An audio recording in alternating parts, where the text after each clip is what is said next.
So Nintendo has rolled out its pricing for N64 games as well as new Animal Crossing content after a recent short direct focused on Animal Crossing. So currently for Nintendo Online, to be able to play your games online, which comes with an NES collection of games and a Super Nintendo collection of games that they've been adding to. I think there's about 30 or 40 games for each platform. After all that, they've decided to change to $50. And they're going to be adding two new platforms. So it'll be double the price it is now, basically. Am I the only one that thinks that this is not a problem? Like, this is warranted? Nintendo here is making... First off, let's address the whole Animal Crossing situation.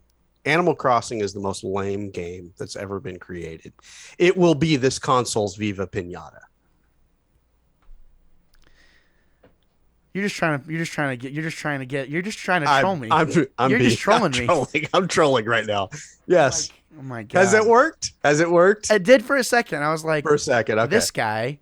I need to figure out how to not grin. Holy crap. I was like, this guy's not doing his research. I was about to start spitting out facts. The millions of dollars it's made. It's like, no, right. I realize I have not played Animal Crossing, but I understand it is a very popular game and has gotten a lot of people through the early part of the pandemic. I'll be jumping back in. Yeah, for sure. Yeah, without question. Animal Crossing, I'm for it. Like more content to more customization. There's like they're going to be incorporating a game a feature from a previous game, like the Happy Home Designer and stuff like that. It is a one of a kind experience. Like it is so much fun. Just to like make your little world however you want it. So it feels like one of those games that every once in a while I get in a mood for a game that I don't want to have to think too hard. I just want to chill. And that does sound like the game for a lot of people. That's their avenue. So I don't fault them for that at all. I've just never I've never experienced it myself to know, if I actually like it or not. I probably would like it. But yeah, anyway. I mean, you like The Sims, like same type of thing. Like so yeah, very much in the same vein. I probably would go for it. Now, to this other point that you bring up here, the $50 for the online capability for N64 and Sega Genesis games. Yeah. So, and here's the thing though, too, there's going to be two updates that roll out with Animal Crossing. So it'll be a paid version, and there's also going to be free content launching the same day. So if you upgrade to this new tier for $50, you get those two collections of games, and it comes with the paid content for Animal Crossing, which is $25.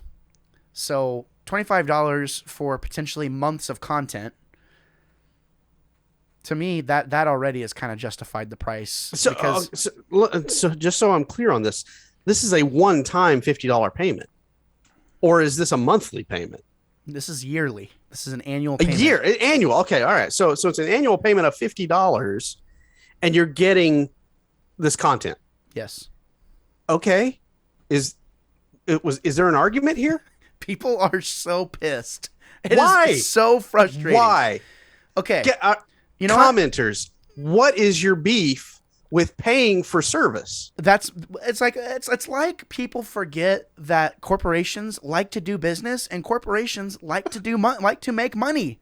That's right. All they care about is your money. Like this is the conversation I had. Okay. So I said, and this is all very civil. This isn't this person in particular. I made a joke. I said, Nintendo is trying to be modern with its pricing, I guess, and I made a laughing emoji. Someone replied, shout out to the names JER. He says, are you talking about the Switch Online expansion price? They are out of their mind. I said, man, I disagree. I think the pricing is a smart business move. People aren't seeing the bigger picture, and they are being reactionary. This is still the cheaper service than Game Pass or PlayStation Plus. It's still cheaper than buying all these games individually that are going to be offered on this service elsewhere. Go try and find a copy of Mario Kart 64 for less than $50. Go for it. Maybe you'll find one for $30 or $40, but still, the price for $30 or $40 pays for your freaking subscription almost. Yeah. So we continued to go. I mean, we're talking about a completely different model altogether to still be competitive, because if you look at the metrics and the statistics, many people that have either an Xbox or a PlayStation or a PC also have a Switch. So why is Nintendo going to try and present you with a service that you can get everywhere else and present things that you can get everywhere else, whenever their experience is going to be so niche to their audience? Like, this is a good thing for Nintendo, in my opinion. Like, N64 games, like top tier HD N64 games, with more games coming in the future. Like, I don't understand why people are upset. It's just the fact that it's $50. Like, that's the thing. I'm racking my brain trying to find the negative here, and I'm like, if I could have paid $50 and had a catalog available to me back in the day when I had an SNES or a regular NES, and not have to drive 20 miles into town, burning the gas, and then paying $3 for a game rental, one game, and bringing it back. If I didn't have to do all of that, and I could just pay $50 in a year and have the catalog available to me, what's to argue about? Nintendo has to pay the bill somehow. Yeah, and that's the thing is the argument. And what's funny to me is people are like, oh, they don't make their games available. It's like, well, here they are. Do you want them for free? Because that's bad business. It's like anyone who, as a small, striving, up-and-coming, very eager, and also very stupid at times business owner, you are in whatever business you are in to make money. That is why you go into business. You present a product or a service, and you are compensated for such product and service. Yeah. Nintendo, Nintendo putting this thing out, period, should be like, you should be over the moon that it's even happening. Yeah. It is so funny to see the shift in the culture. We paid $200 for our console, and then we expected to pay $40 to $50 per cartridge or per disc, that if it was brand new. And we knew that money went to Nintendo, or it went to Sony, or it went to whoever. But I think that, I don't know if that feeds into, no, it's not, because it feels like a generational thing. Yeah, for me, I paid that $50 for a disc. You mean the generation of entitlement? Because that's what we're coming up against now. They're like, I paid $300 for my console. Everything else should be on the house. Yeah, well, and just the fact that Game Pass and PlayStation Plus exists, people want to have that same type of thing. It's like, well, why isn't Nintendo just giving their games away? I'm like, why would they? Why? The only reason Game Pass exists is because Xbox was about to become completely irrelevant. And you know what? People you're not getting every game you want on Game Pass. You're still having to go out and buy for other stuff. You are. So why is Nintendo the bad guy?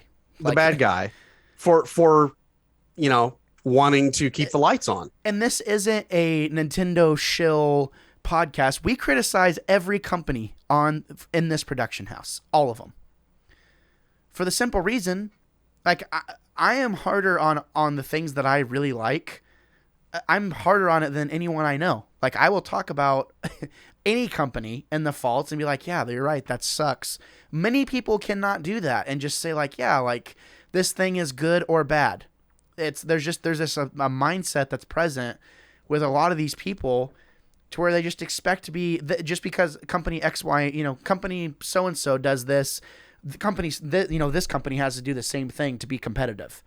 The definition of competitive is to do things your competitors are not doing, so that they choose to pick your box over the other guys. It doesn't have to be the exact word for word thing that they're doing. It's just it blows my mind. It really does. It does. And I think that's enough said about that. Yeah, there you have it. Well, once again, thank you so much for showing up today. I really, really appreciate it. Again, if this is your first time here, consider subscribing. I know that's the thing that all the YouTubers do. Everyone's asking to sub. The fact of the matter is that it doesn't cost you anything to subscribe, and who knows, you might even see a video every now and then that you actually like, or may be interested in. Not only that, I do a bunch of stuff, so make sure you check all the information down in the description down below. We got podcasts, we got Let's Plays, we got all kinds of stuff for all kinds of fandoms. So make sure you check that out. I would seriously, seriously appreciate it, and I would love to see you around here more. I am Gabe real fast. I will always be the Wannabe Critic.